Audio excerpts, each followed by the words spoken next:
Alam pala ni Facebook kung gaano tayo nagtatagal at kung ilang beses tayo nagvi-visit or nag-open ng ating Facebook account. So kapag hindi po nyo pa po alam, tara tingnan po natin.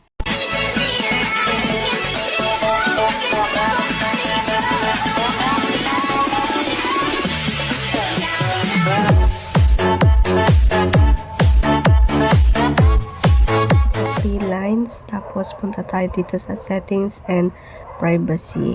And then dito sa your time on Facebook.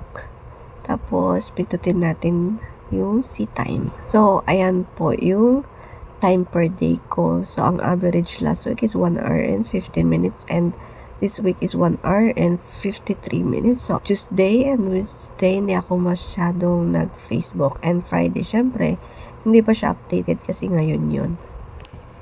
Tapos next naman yung daytime versus nighttime, kung kailan ako mas madalas nag-Facebook, sa umaga or gabi. Syempre sa umaga. Ayan, so sa gabi lang is 26 minutes. Ayan, tapos alamin din natin kung ilang beses tayo nag-visit. So nakalagay dito last week is 124 visits and now is 184 visits. So, ganun pala ako kadalas nag-open ngayon, 184 visits. Akala ko, kape is life lang, Facebook is life din pala. So, ganun lang po. Thank you for watching and don't forget to like, comment, and share.